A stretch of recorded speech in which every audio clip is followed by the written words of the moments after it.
Hello అండి. ఈ video తీసి 4 నెలలు అవుతుంది. ఈ వీడియో డ్రాఫ్ట్‌లో ఉండిపోవడం వల్ల ఈ రోజైతే కనిపించింది. వీడియోకి వాయిస్ ఓవర్ ఇచ్చి అప్లోడ్ చేస్తున్నాను. మ్యాటర్ ఏంటంటే మా పాపకి అప్పుడు 11 మంత్స్ ఏజ్. నేను పాపని బొమ్మల దగ్గర కూర్చోబెట్టి ఇంకా వంట రూమ్‌లో పని చేసుకోవడానికి వెళ్ళానన్నమాట. పాప వెంటనే బూబు అని అరిచింది. నేను ఏదో అనుకుని ఫస్ట్ పట్టించుకోలేదు. మళ్ళీ వెంటనే బూబు అని అరిచింది. నాకు అప్పుడు సడన్గా గుర్తొచ్చిందనమాట. నల్లికిచ్చులు బల్లులు అవి తిరుగుతూ ఉంటాయి కదా, బహుశా అది ఏమైనా ఉందేమోనని వెళ్ళి చూశాను. చూస్తే అక్కడ బొద్దింకుంది. ఇంక వెంటనే దాన్ని చంపేశాను. ఇలాగా పిల్లలు బొమ్మల దగ్గర ఆడుకునేటప్పుడు మనం బొమ్మలు వేసాం కదా, ఫస్ట్ కొంచెం చెక్ చేసుకోండి ఏమైనా ఉందా ఏంటి అనేసి. ఏదైనా ఉండొచ్చండి పిల్లల దగ్గర, బల్లులే ఉండొచ్చు, బొద్దింకలే ఉండొచ్చు, ఇంకేదైనా కూడా ఉండొచ్చు.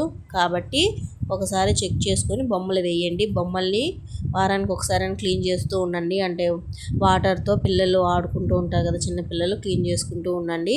ఇంట్లో పెట్టుకున్నా సరే చెక్ చేసి వాళ్ళ ముందర వేయండి. సరేనా? ఏదైనా జరగవచ్చు. ఏ టైం ఎలా ఉంటుందో ఎవరికి తెలియదు.